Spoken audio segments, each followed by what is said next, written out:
అందరికీ నమస్కారం. నా పేరు రాయల కొండయ్య, సమాచార హక్కు కోఆర్డినేషన్ కమిటీ, అనంతపురం జిల్లా.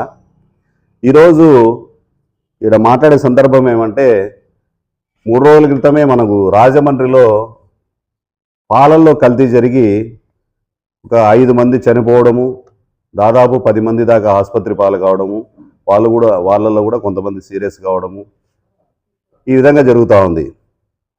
ఈరోజు మనం అంతరిక్షానికి రాకెట్ పంపే యుగంలో ఉన్నాం, కాలంలో ఉన్నాం మనం.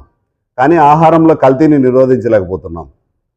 దీనికి కారణం అధికారులు, ప్రభుత్వ యంత్రాంగము ఈ విధంగా ఉంది మనకి.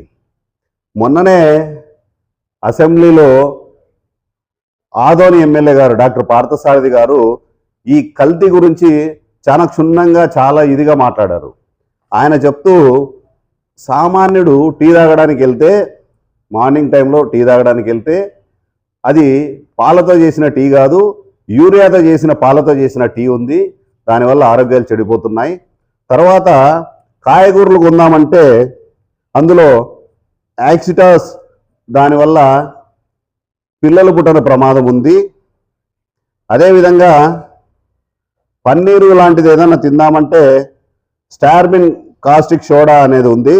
ఇది 83% ఏదైతే ఉందో 83% పరీక్షల్లో నిర్ధారించబడింది అని చెప్పడం జరిగింది. అంతేకాకుండా చికెన్ కానీ, చేపలు కానీ, ఫ్రాన్స్ కానీ ఇలాంటివి ఏమైనా తిందామంటే అనాబాలిసిస్ అనే స్టెరాయిడ్స్ ఉన్నాయి అందులో.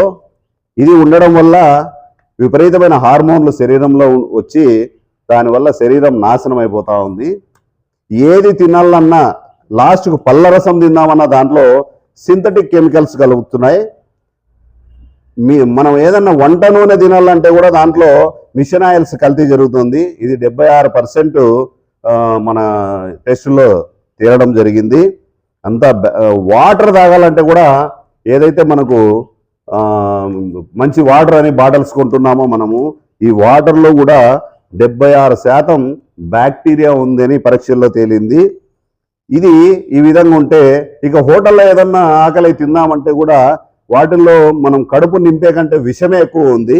కాబట్టి ఈ విధంగా ఉంటే మనం ప్రజలు ఏ విధంగా బాగుంటారని ఆయన డాక్టర్ పార్థసారథి గారు అసెంబ్లీలోనే లేవనెత్తడం జరిగింది. తర్వాత గత ప్రభుత్వంలో కేంద్ర ప్రభుత్వము, ప్రధానమంత్రి గారు మోడీ గారు 3 ల్యాబుల కోసము దాదాపు 30 కోట్ల రూపాయలు అమౌంట్ పంపడం జరిగింది. ఏది? ల్యాబుల కోసం, టెస్టింగ్ ల్యాబుల కోసం మన ఆంధ్రప్రదేశ్కి ప్రత్యేకంగా 30 కోట్ల రూపాయలు పంపిస్తే దాన్ని ఆ ప్రభుత్వం వినియోగించుకోలేక రిటర్న్ చేయడం జరిగింది. కాబట్టి ఈ విధమైన ఉంది. చాలా మనం ఈ విధమైన పరిస్థితుల్లో ఉన్నాము. సామాన్యులకి ఏది తిన్నా విషంగానే ఉంది అనేది ఆయన లేవనెత్తడం జరిగింది. తర్వాత ఇంకో విషయం, దరిద్రమైన విషయం ఏమంటే, దురదృష్టకరమైన విషయం ఏమంటే, ఆంధ్రాలో ఆహార కల్తీకి నిరోధించే అధికారులు 50-55 మంది ఉన్నారంట, ఆంధ్రప్రదేశ్ టోటల్గా తీసుకుంటే. అదే మిగతా రాష్ట్రాల్లో తీసుకుంటే 250-270 మంది పక్క రాష్ట్రాల్లో ఉంటే, మన ఆంధ్ర రాష్ట్రంలో కేవలం 50-55 మంది ఉంటే ఏ విధంగా వాళ్ళు నిరోధించగలరు? మనం వాళ్ళ దృష్టికి తీసుకుపోతే మేము చూస్తాము, అది ల్యాబ్కు పంపిస్తాము, వచ్చిన తర్వాత రిపోర్ట్ వచ్చిన తర్వాత చూస్తామంటారు. అదేవిధంగా తూతు మంత్రంగా మాలాంటి వాళ్ళు ఎవరన్నా వాళ్ళ దృష్టికి తీసుకెళ్తే మేము తూతు మంత్రంగా ఏదో ఒక 3 హోటల్లో 4 హోటల్లో చేసి వాళ్ళకి 5,000-10,000 ఫైన్లు వేయడము, ఇది ఈ విధంగా చేస్తున్నారు. మిగతా వాటికి ల్యాబులకు పంపిస్తున్నామంటారు. ఇంకా దురదృష్టకరమైన విషయం ఏమంటే, అధికారాలు లేవు వాళ్ళకి. ఖచ్చితమైన ఫైన్లు వేయడమో లేకపోతే సీజ్ చేయడమో వంటి అధికారాలు లేవు. మేము ఎంతసేపు ఉన్నా ల్యాబ్కు పంపిస్తాం, ల్యాబ్ నుంచి వచ్చిన తర్వాత చూస్తామనే దరిద్రమైన విషయం ఈరోజు ఉంది. ఎట్లుందంటే మన పరిస్థితి ఈరోజు, అర్హులైన వారికంటే రేషన్ కార్డులు ఎట్లా ఎక్కువ ఉన్నాయో, గేదెలు, ఆవులు మన రాష్ట్రంలో ఇచ్చే పాల కంటే వినియోగదారులు ఎక్కువ ఉన్నారు. అంటే పాల వినియోగం ఎక్కువ ఉంది, ఉత్పత్తి కంటే వినియోగం ఎక్కువ ఉంది. మరి పాలు ఏ విధంగా వస్తున్నాయి? అట్లా ఎక్కువ ఏ విధంగా వస్తున్నాయి? కల్తీ పాలు ఒకటే కాకుండా ఆహారం కూడా కల్తీ అయిపోయింది. అన్ని విషయం ఏది తిందామన్నా, బయట హోటల్లో ఏది తిందామన్నా భయంకరమైన పరిస్థితి ఈరోజు ఉంది.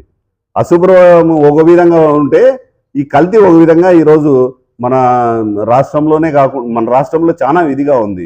దీన్ని పాలకులే కాకుండా అధికారులు కూడా దీని మీద చర్యలు తీసుకోవాలని మేము సమాచార హక్కు చైతన్య వేదిక ద్వారా డిమాండ్ చేస్తున్నాం.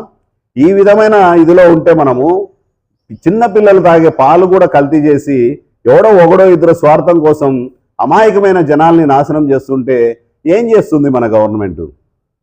ఎక్కడి నుంచో మనం ఏదో ఏఐ తీసుకొచ్చినాం, టెక్నాలజీ తీసుకొస్తున్నాం అనేటువంటి ఈ రోజుల్లో ఇంత టెక్నాలజీని ఉపయోగించుకోలేక ప్రతి ఆహారంలోనూ కల్తీ ఉంటే ఏమైపోతుంది మన ఆరోగ్యం?